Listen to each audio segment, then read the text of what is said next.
Assalamualaikum warahmatullahi wabarakatuh. Saya Muhammad Reno Saputra dengan NIM 202111253 akan menjelaskan tentang ta'arud al-adilah atau pertentangan antar dalil. Pengertian ta'arud al-adilah. Secara bahasa, ta'arud berarti pertentangan. Sedangkan al-adilah adalah jamak dari kata dalil yang berarti alasan atau argumen. Sedangkan secara istilah terdapat beberapa pendapat menurut para ulama. Yang pertama, menurut Abdul Wahab Khalaf. Secara bahasa, ta'arud berarti bertentangnya sesuatu dengan sesuatu yang lain. Adapun secara istilah, ta'arud adalah bertentangnya suatu hukum dengan hukum yang lain yang menghendaki sebuah ketetapan yang sama pada satu waktu. Yang kedua, menurut Ari Hasbullah, mendefinisikan ta'arud adalah sebuah dalil yang sama martabat subatnya, mengandung ketentuan yang bertentangan dengan ketentuan dalil yang lain. Berikut merupakan ketentuan dari ta'arud al-adilah. Yang pertama, adanya dua dalil. Yang kedua, keduanya memiliki martabat yang sama. Yang ketiga, keduanya berbeda. Yang keempat, berkenaan dengan masalah yang sama. Dan yang kelima, menghendaki hukum yang sama dalam satu waktu. Contoh kasus ta'arud al-adilah. Ayat yang mewajibkan kita membuat wasiat untuk orang tua dan kerabat ada pada Al-Baqarah ayat 178. Namun di lain pihak, hadis melarang wasiat itu kepada ahli waris. Contoh lain adalah membasuh atau menyapu kedua kaki ketika berwudu. Hal ini terdapat dalam firman Allah surat Al-Maidah ayat 6 yang bunyinya Bismillahirrahmanirrahim.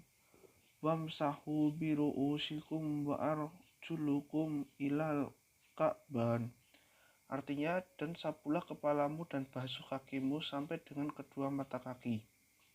Dalam satu qiraat dibaca wa arjulakum sehingga ada ulama yang berpendapat bahwa kaki itu wajib dibasuh ketika berwudu. Namun dalam qiraat lain dibaca wa arjulikum sehingga ada ulama yang mengatakan bahwa kaki itu cukup disapu saja ketika berwudu. Perbedaan pendapat ulama mengenai pertentangan dua dalil. Yang pertama, qat'i. Pendapat terbanyak di kalangan ulama menyatakan bahwa antara dua dalil yang qat'i tidak mungkin terjadi pertentangan. Alasannya karena setiap dalil yang qat'i mengharuskan adanya hukum atau madlul. Ada ulama yang memungkinkan bertemunya dua dalil qat'i yang saling berbenturan. Masing-masing dalil tersebut dipegang oleh ulama yang memandangnya sebagai dalil qat'i. Yang kedua adalah yani. Sebagian ulama menolak terjadinya pertentangan antara dua dalil yang yani, sebagaimana tidak bolehnya perbenturan dua dalil yang qat'i. Golongan lain membolehkan terjadinya pertentangan dua dalil yang yani, karena tidak ada halangan bagi pertentangan tersebut selama terbatas pada dalil yang bukan qat'i. Macam-macam ta'arud al-adilah. Yang pertama, ta'arud antara Al-Quran dengan Al-Quran. Yang kedua, ta'arud antara sunnah dengan sunnah. Yang ketiga, ta'arud antara sunnah dengan qiyas. Dan yang keempat, ta'arud antara qiyas dengan qiyas. Penyelesaian ta'arud al-adilah menurut Hanafiyah. Yang pertama, nasakh. Dari metode ini, seorang mujtahid harus melacak sejarah dari kedua nas. Dan ketika sudah diketahui mana yang lebih dahulu datang dan mana yang datang kemudian, maka nas yang datang kemudian hukumnya menasak yang terdahulu. Yang kedua, tarjih. Tarjih adalah menguatkan salah satu dalil dari dua dalil yang bertentangan berdasarkan beberapa qarinah yang mendukung ketetapan tersebut. Yang ketiga, al-jam'u wa al-taufiq. Al-jam'u wa al-taufiq yaitu mengompromikan dalil-dalil yang bertentangan setelah mengumpulkan keduanya. Hal ini berdasarkan kaidah mengamalkan kedua dalil lebih baik daripada meninggalkan atau mengabaikan dalil yang lain. Yang keempat, tasaqut al-dalilain. Tasakut al-dalilain adalah langkah terakhir mujtahid yang berarti menggugurkan kedua dalil yang bertentangan dengan mencari yang lebih rendah. Penyelesaian ta'arud al-adilah menurut Syafi'iyah.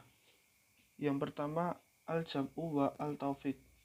Menurut aliran Syafi'iyah, cara pertama untuk menyelesaikan dua dalil yang bertentangan adalah dengan mengompromikan kedua dalil tersebut. Argumentasi mereka adalah bahwa mengamalkan dua dalil yang bertentangan lebih utama daripada mendisfungsikan salah satu dalil secara keseluruhan. Yang kedua, tarjih.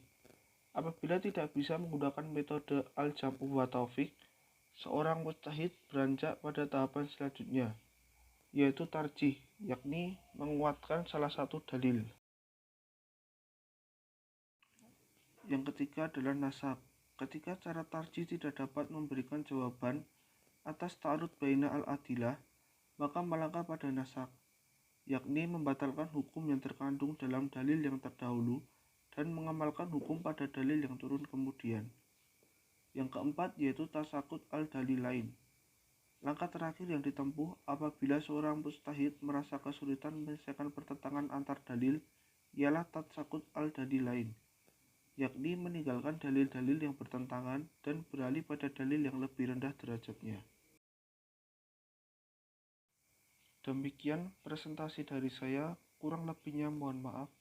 Wassalamualaikum warahmatullahi wabarakatuh.